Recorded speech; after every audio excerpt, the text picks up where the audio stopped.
I'm sorry, but your kids just wouldn't know how to handle themselves in the wilderness, my sister-in-law, Amanda, declared, her voice dripping with fake concern during our weekly family dinner. This camping trip is for experienced outdoor people only. I watched as my children, Emma, 10, and Luke, 8, slumped in their chairs, their faces falling at yet another exclusion from family activities. My husband, Mark, was away on a business trip, leaving me to face his sister's constant undermining alone. My kids have been taking wilderness survival classes for the past year, I said calmly, cutting into my chicken. They're actually quite capable outdoors. Amanda laughed, that high-pitched sound that always set my teeth on edge. Oh honey, a few classes don't make up for being city kids. We're talking about real camping here. No bathrooms, no electricity, just pure nature at Silver Pine Campground. I nearly choked on my water. Silver Pine Campground, of all the places they could have chosen. Besides, Amanda continued, we've already planned everything. It's going to be me, Jake, our kids, Mom and Dad, and Cousin Sarah's family. The perfect outdoor adventure. Perfect, indeed. I thought about the property deed sitting in my home office safe, the one my grandfather had left me 5 years ago. Silver Pine Campground had been his pride and joy, a sprawling 200-acre wilderness retreat that he built from nothing. When he passed, he left it to me, his only grandchild who shared his passion for conservation. Nobody in the family knew. Grandpa had made sure of that, knowing how they tried to take advantage. I kept the ownership quiet, letting the management company handle the day-to-day operations while I made improvements behind the scenes. Well, if you're sure we can't join, I trailed off, watching Amanda's satisfied smile grow wider. It's really for the best, she said, patting my hand condescendingly. We wouldn't want your kids to feel out of place. Or worse, get hurt because they don't know what they're doing. Later that night, as I tucked Emma and Luke into bed, I could see the hurt in their eyes. Mom, Emma whispered, we're not really city kids, are we? We know about camping. Remember all the stuff Great-Grandpa taught us? I smiled, remembering the weekends we'd spent with Grandpa at Silver Pine, learning about local plants, tracking animals, and understanding weather patterns. My kids probably knew more about outdoor survival than Amanda's phone-addicted teenagers. No, sweetie, you're not just city kids, I assured her. And I think it's time we showed the family exactly what you can do. The next morning, I made 2 calls.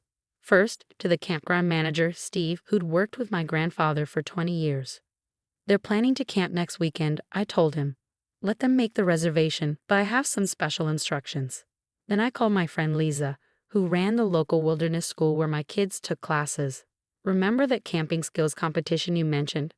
I think it's time we hosted it at Silver Pine.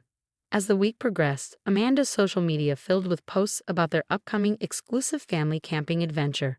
She made sure to tag everyone who was invited, probably so I wouldn't miss who was included.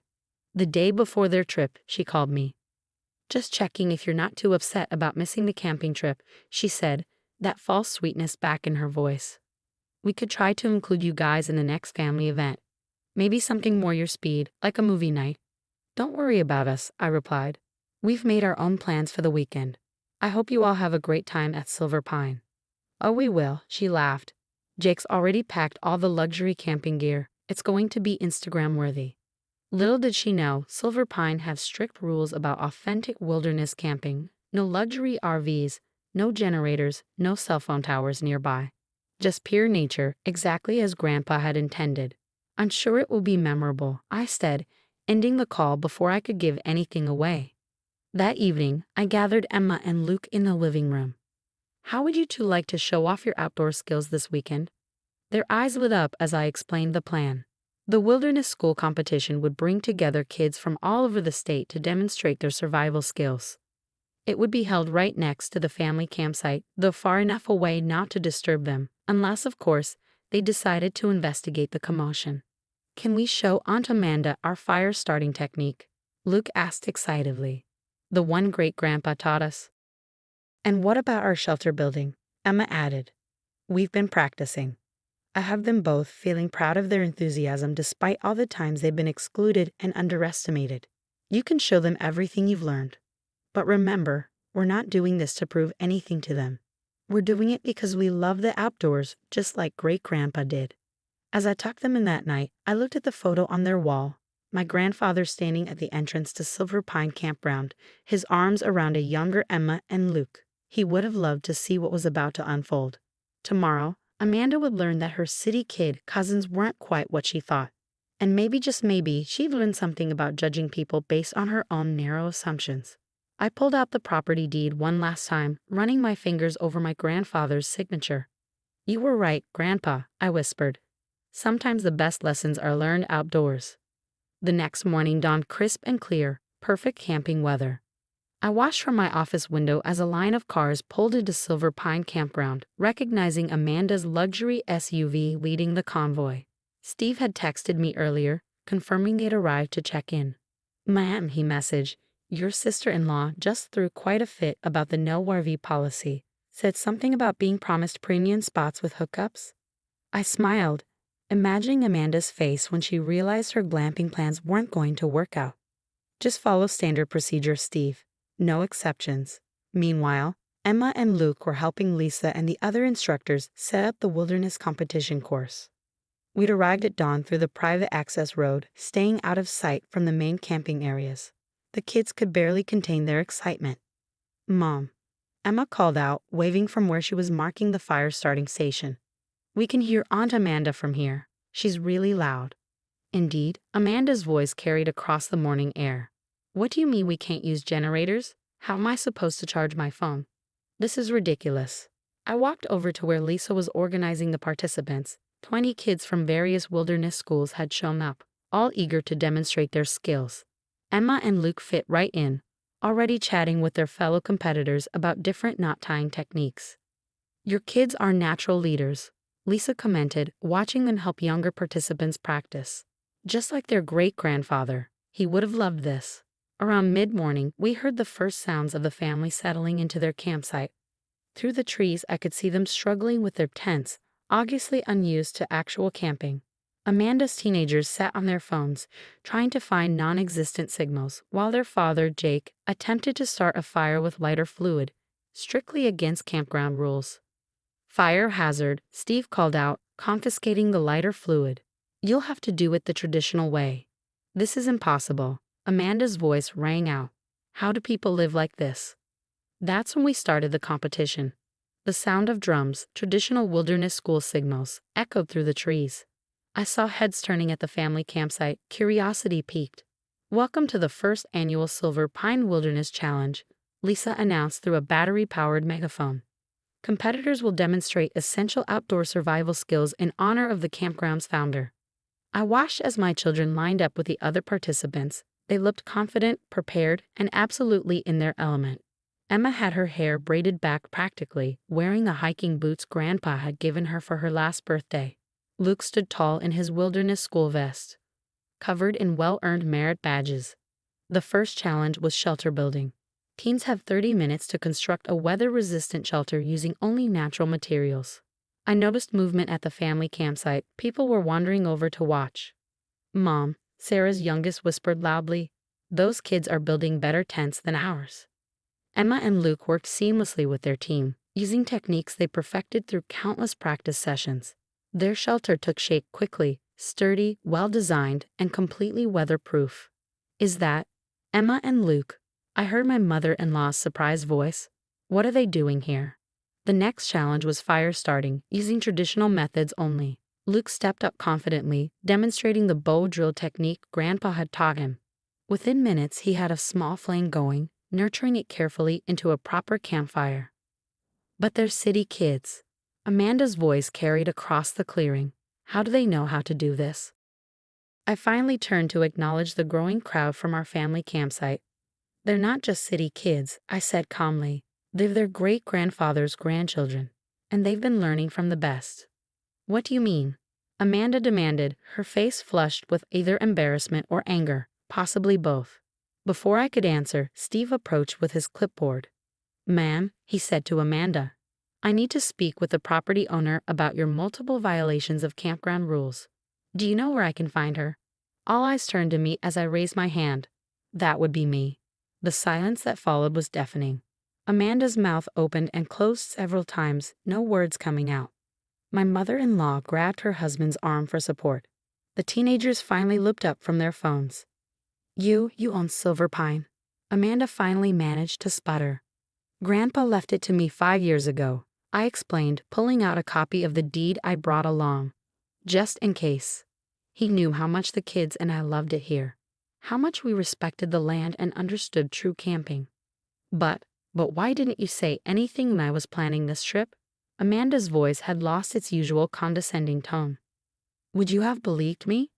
I asked quietly, or would you have assumed I was lying, just like you assumed my kids couldn't handle the outdoors?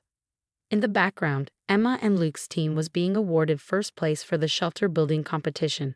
My children beamed with pride, their accomplishments speaking louder than any argument I could make. I think my father-in-law said slowly, "We all owe you and the kids an apology." Amanda looked like she swallowed something sour, but nodded reluctantly. "We shouldn't have excluded you," she admitted, "or made assumptions about the kids." I watched as my children accepted their awards, standing tall and confident in front of everyone.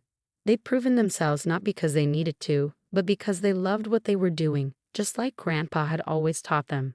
"The competition continues tomorrow," I said to the family. "You're welcome to watch. And maybe," I added with a small smile, "the kids could teach you a thing or two about real camping." As the family walked back to their campsite, looking significantly humbled, I heard Luke call out, "Hey, Aunt Amanda. Want us to show you how to start a fire without lighter fluid?" Sometimes, the best revenge isn't about getting even. It's about rising above and showing your true worth. Grandpa had known that all along. The rest of the weekend unfolded in ways I never expected. By Saturday evening, our formerly divided family had transformed into something entirely different. Emma and Luke, initially excluded for being city kids, were now the campsite celebrities. "Like this, Aunt Amanda," Emma demonstrated patiently, showing her aunt how to identify edible berries during the foraging competition. "Great-grandpa taught us that these darker ones are sweeter." Amanda, her designer camping outfit now legitimately dirty, actually listened. The condescension had faded from her voice, replaced by genuine interest. "Your grandfather really taught you all this?" "Mom made sure we kept learning after he passed away," Emma explained, carefully placing berries in her competition basket. "We come here almost every weekend to practice." Meanwhile, Luke had drawn a crowd of his cousins, demonstrating how to read weather patterns from cloud formations. Even Amanda's teenagers had put down their phones, fascinated by their younger cousin's knowledge. "That's why we never needed weather apps out here," Luke explained proudly. "Nature tells you everything you need to know if you pay attention." I watched from a distance, letting my children have their moment. Steve appeared beside me, clipboard in hand. "Just like your grandfather," he said quietly. He'd be proud, seeing them teach others, not just show off their skills. He was right. This weekend had become about more than just proving Amanda wrong. It was about honoring Grandpa's legacy, his belief that nature could bring people together and teach them what really mattered. That evening, as both families gathered around a properly built campfire, thanks to Luke's instruction, the atmosphere had shifted completely. The barriers of city kids versus outdoor people had dissolved. "I think we've learned something important this weekend," my father-in-law said, looking around the circle. "And not just about camping." Amanda, who had been unusually quiet, finally spoke up. "I owe all of you an apology," she admitted, looking at my children and then at me. "I've been difficult, not just about this camping trip, but about a lot of things." My kids, showing wisdom beyond their years, simply nodded. They'd already moved past the hurt, focused instead on sharing their knowledge and passion for the outdoors. "Maybe," Amanda continued, "we could make this a regular thing. With all of us, the kids could teach us more, and we could actually learn to do this properly." I thought about Grandpa, about how he'd always said Silver Pine was meant to bring families together. "I think that could be arranged," I replied with a smile.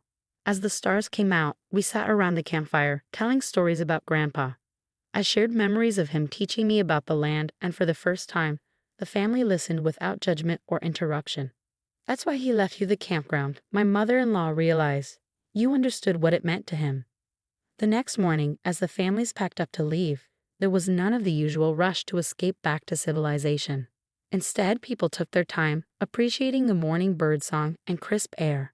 Amanda approached me as I supervised the competition's cleanup. "Thank you," she said simply. "Not just for this weekend, but for showing me what I've been missing by being so judgmental." I nodded, accepting her words for what they were, a beginning. Mark called that evening after everyone had left. Amanda called me, he said, sounding amazed. She actually apologized. What exactly happened out there? I looked at Emma and Luke, curled up on a couch reading their wilderness guides, already planning for the next competition. Let's just say your sister finally learned to see beyond her own assumptions. And the campground, he asked. Why didn't you ever tell me? Some things, I replied, thinking of Grandpa's wisdom, need to be shown, not told. As I hung up, I walked to my office and looked at the property deed again. But this time, I didn't see it as proof of ownership or a tool for revenge. Instead, I saw it as Grandpa had intended, a means of bringing family together, teaching important lessons, and preserving something precious for future generations. Emma and Luke had already started planning activities for the next family camping weekend. Their cousins had been texting them nonstop, eager to learn more wilderness skills.